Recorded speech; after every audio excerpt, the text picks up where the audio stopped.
Bandung, selamat datang di podcast Bertukar Kata, di mana pada episode kali ini kita akan mengulik kisah di balik rak, tempat di mana kita akan menemukan cerita di balik perpustakaan, buku, dan juga pustakawan. Bersama saya Ade Laila, ditemani oleh narasumber yang sangat luar biasa, ada Pak Didik dan juga Ibu Atik. Bantu tanya teman-teman.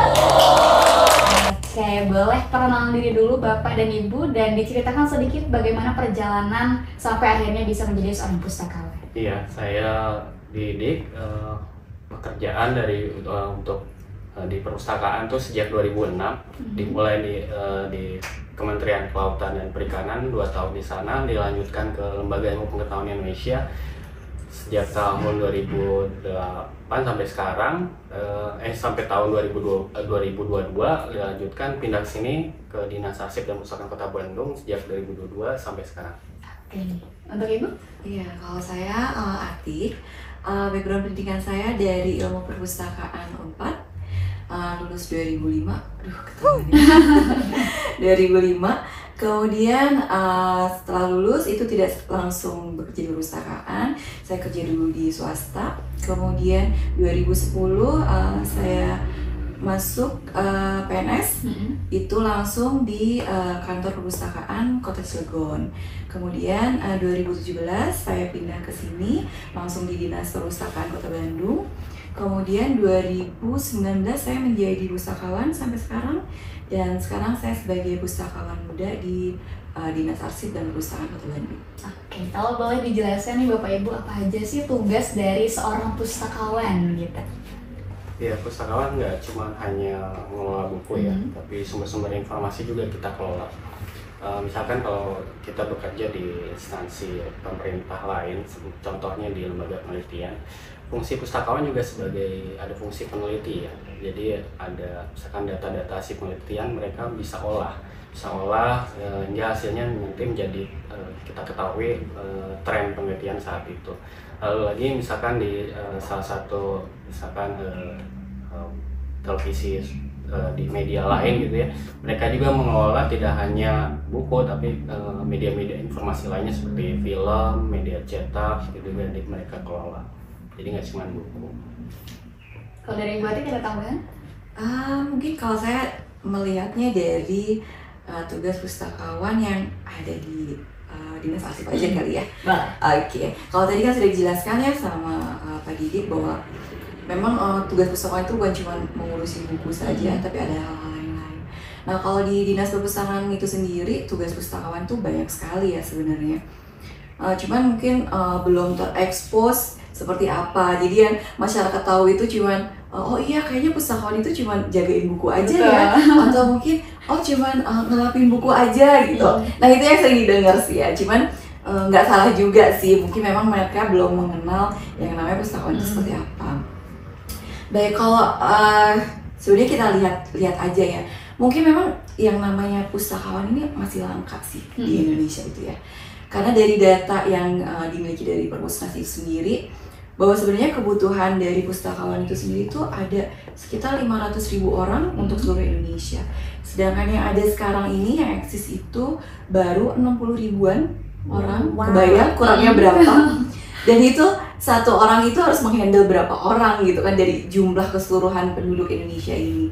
Pasti tentu saja masih sangat-sangat sedikit sekali masyarakat yang tahu atau mengenal yang namanya pustakawan seperti itu ya. Mungkin bisa sedikit dijelaskan bahwa tugas pustakawan itu terbagi-bagi sih sebenarnya. Ada yang di balik layar, ada juga yang di depan layar. Kalau yang di balik layar nih yang kita lakukan sekarang ya, itu tuh ada seperti mengelola sistem informasi perpustakaan. Sistem informasi perpustakaan itu sendiri apa sih gitu? Nah, informasi yang ada di perpustakaan ini kan tentu saja tidak bisa semerta-merta misalnya ada sebuah buku terus tiba-tiba taruh aja di rak seperti itu kan nggak bisa juga. Tapi itu harus diolah dulu. Diolahnya seperti apa? Sebuah buku itu untuk dilayangkan ke pustaka itu melalui proses yang lumayan panjang ya, nggak simple gitu. Jadi misalnya kita mulai dari klasifikasi, kemudian katalogisasi, kemudian ada juga sistem labeling, ada juga barcoding. Semua itu dilakukan sampai si buku itu siap untuk dilayangkan. Nah semua itu diolah di satu sistem. Kita tuh ada sistem perpustakaan yang kita pakai, itu namanya InListLite. Itu sistem yang sama yang digunakan juga oleh Perpusnas. Jadi di situ buku kita olah, informasinya semuanya kita olah di situ, kita masukkan semuanya di sistem itu, sehingga ketika kita mau menemukan sesuatu informasi itu, kita bisa lihat, kita bisa mengakses dari sistem InListLite itu tadi. Kemudian ada juga yang mengelola koleksi perpustakaan baik yang fisik maupun digital ya, itu tadi yang seperti labeling, barcoding seperti itu, kita tempel-tempel supaya orang lebih mudah untuk mencarinya. Kemudian juga di depan layar, tadi kan di balik layar ya. Nah yang di depan layar nih yang sebenarnya perpustakaan ada itu kan karena adanya layanan perpustakaan ya. Nah layanan perpustakaan ini tuh jadi ujung tombak dari perpustakaan itu sendiri. Dan layanan-layanan yang ada di perpustakaan Kota Bandung ini banyak sekali ya. Seperti yang ada di gedung ini sendiri, itu ada yang namanya layanan sirkulasi. Layanan yang memang ada setiap hari kerja atau juga Sabtu juga ada ya. Itu ada layanan peminjaman, pengembalian, kemudian pembuatan kartu anggota. Kemudian ada juga layanan yang di luar, itu ada layanan mobil perpustakaan keliling ya. Nah itu biasanya tugasnya Pak Didik nih, salah satu tugasnya itu adalah mobil perpustakaan keliling. Nah itu tuh perpustakaan yang berkeliling, mau di ke sekolah atau juga ke kewilayahan, menjangkau wilayah-wilayah yang memang jauh dari perpustakaan Kota Bandung. Kemudian ada juga layanan pinjam pakai buku. Layanan pinjam pakai buku yang dilakukan itu kita meminjamkan buku terhadap perpustakaan yang di luar dari dinas ini ya. Jadi kayak perpustakaan sekolah, perpustakaan kelurahan, perpustakaan kecamatan, kemudian perpustakaan instansi kita pinjamkan. Nah, apa nih tugasnya pustakawan? Nah, kita mencari nih buku-buku yang relevan untuk digunakan untuk yang dipakai untuk dinas yang meminjam ya. Misalnya ke PKK atau misalnya ke Posyandu. Nah, buku-buku apa sih yang relevan untuk mereka gunakan? Nah, tugas pustakawan kita harus memilah buku-buku itu. Kita pilah buku-buku itu, kemudian kita sortir, kemudian kita di sistemnya kita pindahkan seperti itu, supaya gimana caranya biar buku-buku itu masih bisa kita pantau ya, seperti itu. Nah, kemudian nanti kita pinjamkan. Nah, selain layanan-layanan itu ada juga yang lainnya. Tapi sebenarnya saya bikin contekan ya. Takut salah nggak apa-apa ya, takut lupa. Oke. Nah, selain layanan itu tadi juga kita juga mengadakan program literasi dan edukasi. Nah, di sini tuh ini sebenarnya poin penting ya untuk mengadakan program-program ini tuh untuk menarik masyarakat untuk mau datang ke perpustakaan. Itu seperti apa sih? Nah, di sini tuh ada seperti bedah buku, kemudian ada lomba-lomba literasi, tadi seperti ada duta baca juga, terus lomba bertutur, lomba mewarnai, kemudian berpidato, ada juga FGD, terus ada pelatihan bimbingan untuk pengelola perpustakaan. Nah, selain itu juga perpustakaan ini menyediakan fasilitas ruang belajar untuk komunitas. Nah, ini komunitas ini yang sangat berperan banyak ya sebenarnya. Jadi ketika kita berbicara tentang literasi, tentu kita nggak bisa bekerja sendiri, berjalan sendiri, nggak mungkin. Kita pasti merangkul. Nah, salah satu yang kita rangkul itu adalah komunitas. Nah, dari komunitas itu kita bisa banyak melakukan kegiatan-kegiatan, dan komunitas itu banyak sekali. Ada yang untuk disabilitas, kemudian untuk ada yang lansia, kemudian untuk yang remaja, itu semuanya bersama-sama berkolaborasi untuk mengadakan kegiatan-kegiatan yang bisa meningkatkan literasi di Kota Bandung khususnya, seperti itu sih. Ya, selain itu juga kita ada tugas pembinaan ya, terutama ke pustakawan dan perpustakaan di wilayah Kota Bandung. Itu salah satu tugas kita juga sebagai pustakawan, terutama untuk sampai level SMP ya, SMP. pembinaan. Jadi itu sih selain mengelola buku aja. Oke, berarti banyak sekali ya tugas dari seorang pustakawan. Pastinya nih Bu, dari tugas yang sudah dijabarkan tadi, ada tantangan dan juga momen yang berkesan pasti ya. Boleh dong diceritakan kepada warga Bandung tantangan dan juga momen berkesan apa nih dari Bapak Ibu? Ya, tantangannya sih sebetulnya kalau udah hubungannya sama sistem ya. Jadi kan tantangannya pustakawan juga harus siap kalau ada sistem informasi yang baru. Apalagi banyak saat ini banyak produk digital. Jadi harus pustakawan tuh harus siap ya beradaptasi dengan teknologi informasi itu. Terus ada sama ini berkesan sih kalau misalkan kita mencarikan buku ya atau informasi lain yang hubungannya sama pengguna pustakaan, terus dapat sesuai dengan kebutuhan mereka, itu kesannya bagi kami tuh bahagia ya. Terus kalau pengalaman sama ini waktu kami datang ke sekolah swasta di Kota Bandung, kami mengunjungi dengan pustakaan keliling, itu disambut dengan luar biasa ya. Mereka menyambut dari kelasnya, dada-dada dari kelas. Setelah selesai mereka minta foto bareng, minta tanda tangan sama pustakawannya. Itu sebetulnya luar biasa buat kami yang di lapangan. Kami di lapangan tuh luar biasa sambutannya kayak gitu. Kalau dari Bapak sendiri? Oke, kalau tantangan mungkin hubungannya mungkin sama anak muda zaman sekarang kali ya. Di era yang serba digital, semuanya informasi didapat dengan mudah. Kita nih mungkin saya sebagai pustakawan itu jadi suatu tantangan tersendiri. Gimana ya caranya gitu biar anak-anak ini mau gitu datang ke perpustakaan, terus masih tetap baca buku, bukan cuman yang scroll gitu.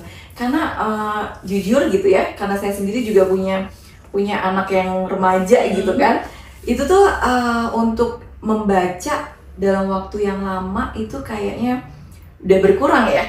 Mereka lebih senengnya baca, walaupun mungkin di gadget baca juga, cuman kayak baca sebentar sedikit seperti itu tuh, itu jadi tantangan sendiri sih seperti itu. Atau mungkin kalau hal yang seru ya, karena kebetulan kalau saya sendiri nih bertugasnya di sini sebagai pustakawan yang salah satu tugasnya itu menerima kunjungan edukasi, dan saya menerima kunjungan untuk anak TK dan SD gitu. Dan hal serunya tuh banyak sekali ya, karena memang anak-anak berinteraksi dengan anak-anak tuh seru banget sih sebenarnya. Cuman terkadang kan karena karakter mereka berbeda-beda ya. Terus dalam berinteraksi pun pasti berbeda-beda gitu. Oh, ini menghadapi anak yang kayak gini, ada yang ramah gitu, ada juga yang kayak gini nggak mau, kayak gitu nggak mau, terus ada juga yang cuman diem aja gitu. Nah, di situ tuh serunya. Tantangan juga seru ya. Tantangannya tuh kalau gimana nih ya caranya biar si anak-anak nih mau nih bareng-bareng nih sama kita, ngedengerin storytelling kita gitu, bareng-bareng main sama kita. Nah, itu tantangannya. Tapi kalau misalnya mereka udah mau, terus mereka mendengarkan, terus mereka berinteraksi, dan itu seru banget sih pengalaman yang seru seperti itu. Oke, tadi juga sempat disinggung sedikit terkait transformasi di era digital. Kalau dari Perpustakaan Kota Bandung sendiri, kira-kira ada nggak inovasi untuk mengikuti perkembangan tersebut, Pak Bu? Ya, inovasinya di Pustakaan Kota Bandung kita bertahap ya. Mulai menyediakan, misalkan kalau pertama kali datang ke perpustakaan, kita disajikan dengan buku tamu digital ya. Yang sebelumnya mungkin buku tamu itu kesannya menulis tangan kalau zaman dulu ya, pakai buku yang besar. Sekarang udah digital. Lalu kita menyediakan OPEK, Online Public Access Katalog, yang dulu katalog itu berupa kartu. Katalog itu adalah sebuah informasi yang berisikan tentang buku-buku yang kita miliki. Nah, sekarang sudah memakai sistem online publikasi katalog, jadi memudahkan pengguna perpustakaan untuk menelusur koleksi buku yang ada di perpustakaan kami. Satu lagi mungkin ada aplikasi yang tadi sudah disebutkan, aplikasi Indislet, itu adalah manajemen sistem informasi tentang perpustakaan. Jadi kalau misalkan dahulu kita meminjam buku dengan mencatat di belakang buku kapan buku dipinjam, kapan buku dikembalikan, tapi saat ini cukup dengan sistem itu kita bisa cetak langsung dari aplikasi tersebut kapan buku itu harus dikembalikan. Itu sih ya saya salah satunya ada. Dari mana sendiri ada tambahan? Sebenarnya kalau untuk inovasi itu sendiri itu yang banyak ya sekarang tuh yang banyak dicari. itu wifi ya, wifi gratis. Di sini menyediakan wifi gratis, itu pun juga termasuk inovasi. Kemudian untuk promosi tentu saja kita memakai media kekinian ya, sosmed seperti TikTok, IG dan segala macam itu dengan menggunakan konten-konten yang lucu, yang menarik, yang kalau dilihat sekilas wah ini lucu, ini apa nih gitu. Bisa membuat anak-anak muda sekarang tuh tertarik untuk melihat, oh yuk ada di perpustakaan ada kayak gini nih gitu, seperti itu. Terus ada juga inovasi kita micro library.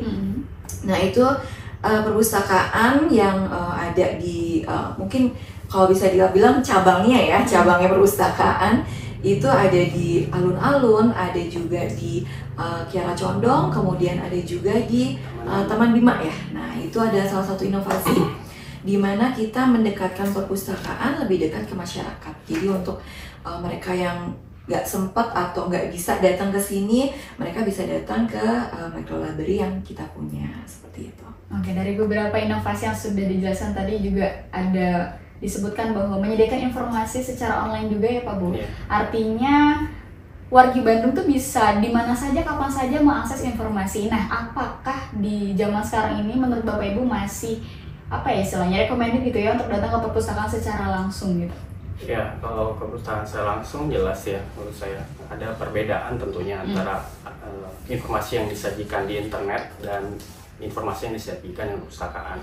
Tentunya kalau di perpustakaan sudah ada tahapan validasi, jadi tentunya informasinya sangat valid gitu ya, dibandingkan dengan internet. Mungkin internet bisa memberikan 1000 jawaban, tapi belum tentu jawaban itu semua betul menurut saya. Jadi sudah sangat penting sebetulnya lebih mencari informasi itu lebih ke perpustakaan. Iya, jadi memang perpustakaan itu sebenarnya masih sangat penting sih, masih sangat penting. Jadi berbicara sebagai seorang pustakawan, jadi iya nggak mau kalau perpustakaan itu jadi hilang, itu jangan sih. Jadi memang kalau perpustakaan itu jadi salah satu alternatif untuk anak-anak muda untuk bisa datang ke sini, untuk bisa sharing ide-ide kreatif, terus bahkan konten pun bisa di sini di perpustakaan. Karena di perpustakaan Kota Bandung ini ada juga spot-spot yang instagramable ya. Jadi bisa, oh ini bisa nih konten di sini bagus banget nih ini gitu. Jadi ada buat fungsi saya rekreasi lah. Iya, jadi masih sangat penting sih, masih sangat penting. Oke, berarti dari Bapak Ibu juga punya cara asik gitu ya untuk menggait anak muda supaya bisa datang ke perpustakaan. Nah, selain tadi ya terdapat beberapa spot yang memang instagramable gitu ya istilahnya, ada nggak cara asik yang lain supaya anak muda tuh seru-seruan ayo bareng-bareng datang ke perpustakaan gitu? Ya, kalau dari kami Dinas Arsip Perpustakaan Kota Bandung, menurut saya ada tiga tiga cara untuk mengajak generasi muda. Yang pertama tentunya promosi dengan sosmed ya, yang cukup masif. Terus yang kedua adalah kita menyediakan fasilitas untuk nongkrong, misalkan untuk suatu spot untuk bekerja gitu ya, yang kita sediakan dengan wifi gratis, jadi mereka bisa kumpul di situ, berinovasi di situ. Selanjutnya kita mengadakan event-event ya hubungannya dengan generasi muda, salah satunya yang sedang akan dikerjakan itu yaitu Duta Baca. Duta Baca. Jadi ya mungkin untuk generasi muda mungkin itulah 3 cara itu ya menurut saya untuk bisa meningkatkan ke perpustakaan. Sama seperti itu. Oke. Nah, sebelum lanjut ke pertanyaan berikutnya nih Wakil Bandung dan juga Bapak Ibu, saya punya games kecil. Nama gamesnya adalah Jawab Cepat. Jadi nanti saya nyebutin beberapa pertanyaan, ada perbandingan di situ. Nanti Bapak Ibu jawab cepat dan juga sertakan alasannya secara bergantian. Oke, sudah siap? Siap. Oke. Pertanyaan pertama adalah buku fiksi atau non-fiksi? Non-fiksi. Non-fiksi. Non-fiksi. Kenapa kira-kira Bapak? Lebih real. Lebih real. Kalau Ibu? Iya, karena mungkin lebih real juga. Terus memang nggak terlalu suka yang Tidak nyata. Kalau mereka terlalu jauh tuh agak pusing gitu ya.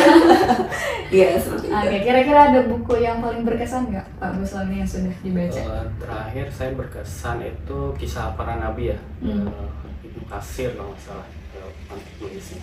Itu tentang misalkan tentang para nabi dari Nabi Adam sampai Nabi Isa. Kalau untuk Ibu sendiri? Kalau saya mungkin buku ensiklopedia dinosaurus. karena itu tuh buku pertama saya yang membuat saya jadi ternyata baca tuh enak juga ya, asik juga ya gitu. Karena emang sebelumnya itu nggak pernah baca, itu waktu SD kayaknya ya. Terus kalau nggak salah tuh dapat buku itu, dapatnya tuh kalau nggak salah dari gudang atau dari mana gitu ya. Itu pun bukan dibeliin ya, karena pas ngeliat gitu, ini kayaknya buku bagus nih. Pas lihat ada gambarnya, terus pas baca, kayaknya seru juga dibaca gitu. Oke. Pertanyaan selanjutnya, baca buku fisik atau e-book? Fisik. Kenapa nih kira-kira? Ya lebih nyata. Lebih nyata ya. Baca langsung. Dan mungkin kalau baca e-book lebih lelah, ya, pegel. lelah mata gitu ya. Oke, nah selanjutnya ketika baca lebih senang suasana hening atau ada instrumen musik? Suasana hening. Suasana hening juga. Alasannya? Lebih nyaman aja, Lebih lebih nyaman. konsentrasi lah. Lebih bisa masuk, lebih bisa ini apa ya isinya Nggak gitu. terpecah gitu. Oke. Pertanyaan terakhir, jadi pustakawan di kota besar atau di desa kecil? Ini dia. Di desa kecil. Di desa kecil kalau ibu? Desa kecil kayaknya. Kenapa? Kira-kira karena kan sekarang posisinya menjadi pustakawan di kota besar ya berarti. Nah, Karena sekarang di kota, jawabannya berbeda. karena di kota besar terus, jadi sebetulnya seperti tertantang untuk desa kecil. Pengen coba gitu ya. Coba, ya.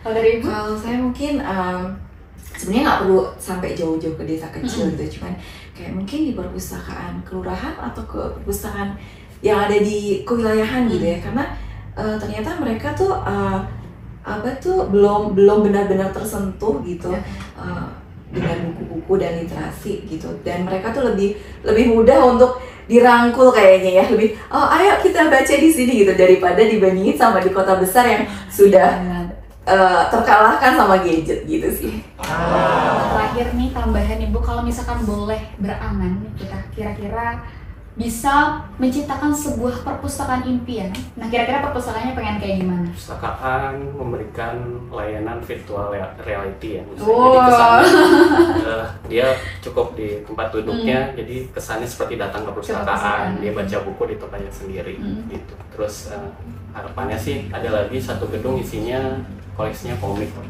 Jadi komiknya terlengkap, karena saya juga senang baca komik, jadi harapannya pengen punya perpustakaan komik terbesar ya di sini. Amin. Kalau dari Batik sendiri? Kalau saya ini sedikit berimajinasi. Tapi ini sedikit cerita nggak apa-apa ya. Jadi dulu tuh ada serial animasi Avatar The Legend of Aang. Nah itu tahu gitu? Enggak ya? Sedikit tahu gitu. Udah lama banget ya, 2005 kayaknya itu. Nah di situ tuh ada dia kan berpetualang gitu, dia mau ke negara api ya, mau mengalahkan negara api. Terus dia tuh perginya ke perpustakaan gitu. Dia cari peta di situ, dia cari informasi tentang negara api tuh di perpustakaan gitu. Dan pas ketika masuk ke perpustakaan itu tuh dia kayak bisa membuka masa lalu gitu. Jadi kita bisa menggali masa lalu dari perpustakaan itu, tapi juga kita bisa memprediksi apa langkah apa nih yang mau kita lakukan dari perpustakaan juga gitu. Jadi kayak pengennya gitu punya perpustakaan tuh yang menyimpan track recordnya dari kehidupan ini ya, dari yang dulu banget sampai sekarang sampai nanti gitu, disimpan semuanya di situ. Jadi ketika kita sebagai manusia pengen tahu gimana mencari jawaban mau dari masa lalu atau nanti masa depan tuh bisa semuanya dicari di perpustakaan. Kayak gitu sih. Luar biasa. Kita aminkan saja ya, semoga apa yang tadi diucapkan tuh bisa terwujud. Nah kalau dari harapan sendiri ini Bapak Ibu kira-kira ada nggak harapan untuk perpustakaan ataupun di dunia literasi itu seperti apa nanti ke depannya? Ya harapannya sih perpustakaan jadi pusat pembelajaran ya, jadi pusat literasi sekaligus pusat bahan bacaan gitu. Jadi semua informasi semua ditampung di perpustakaan. Tentunya nantinya untuk meningkatkan minat baca sih harapannya itu. Terutama nanti perpustakaan sebagai sumber pengembangan sumber daya manusia yang harapannya nanti kan ke depan mendukung Indonesia Emas 2045. Dari Ibu? Oke, berharapnya sih perpustakaan sampai kapanpun tetap eksis ya.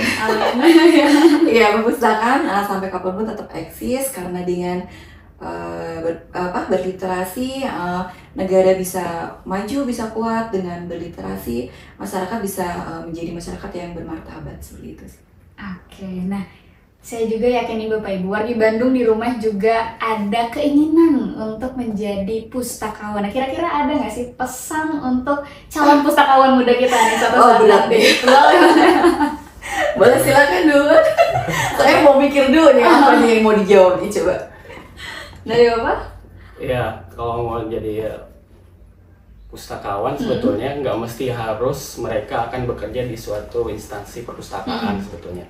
Ada, kalau kita lihat yang tadi kami ceritakan juga, seorang lulusan perpustakaan itu mereka juga ada yang bisa jadi peneliti ya, terutama dia bisa mengukur tren penelitian yang bagus saat ini. Lalu misalkan kalau di instansi-instansi lain, misalkan di suatu media televisi misalkan, mereka juga mengelola informasi-informasi seperti informasi mungkin berita ataupun mengelola film-film yang ada gitu. Jadi nggak mesti suatu pustakawan nggak mesti harus bekerja di instansi perpustakaan. Yang penting sumber-sumber informasi itu mereka mendapatkan ilmu ya dari lulusan perpustakaan. Dia bisa mengelola sumber-sumber informasi yang ada, menghasilkan, jadi bisa dimanfaatkan oleh masyarakat. Oke, dari Ibu? Oke, untuk adik-adik nih nanti yang kira-kira kali aja gitu pengen jadi pustakawan ya. Itu tetap semangat karena pustakawan tuh sebenarnya masih sangat-sangat dibutuhkan ya. Tadi seperti sudah disebutkan bahwa kebutuhan pustakawan di Indonesia tuh masih sangat banyak sekali gitu. Jadi tetap semangat, jangan dengerin orang-orang yang bilang katanya pustakawan ngapain sih, cuma jaga buku, cuma beresin buku. Enggak kayak gitu. Pustakawan sekarang itu harus menjadi pustakawan yang sebagai agen perubahan literasi, kemudian motor penggerak literasi gitu. Jadi harus tetap semangat dengan fokus dengan tujuannya untuk menjadi pustakawan tentunya. Oke. Nah, tadi pesan untuk calon pustakawan, sekarang pesan untuk anak muda nih Pak. Barangkali pesannya supaya datang ke perpustakaan atau yang lain sebagainya boleh? Ya, jadi sumber informasi yang kredibel, yang valid tentunya ada di perpustakaan, tidak ada di tempat lain. Oke, kalau dari Ibu? Oke, jadi perpustakaan itu bukan cuma tempat nyimpan buku ya. Perpustakaan itu tetap menjadi tempat yang keren buat kita bisa sharing, kita bisa ngonten, kita bisa nongkrong. Jadi ayo kita ke perpustakaan. Oke, tepuk tangan dulu dong untuk dua narasumber luar biasa kita hari ini. Wargi Bandung, tidak terasa semua pertanyaan yang barangkali masih jadi angan-angan wargi Bandung nih kemarin-kemarin sekarang sudah dijawab, bagaimana tugas dari pustakawan dan lain sebagainya. Alhamdulillah semua sudah terjawab. Dan jangan lupa ya untuk wargi Bandung datang ke perpustakaan, karena di perpustakaan bukan hanya tempat untuk mencari buku, membaca buku dan lainnya, tapi tempat untuk menemukan dunia baru. Seperti itu. Saya adalah pamit undur diri bersama dua narasumber hebat kita hari ini, ada Pak Didit dan juga Ibu Atik. Terima kasih, sampai jumpa di episode selanjutnya. Dah.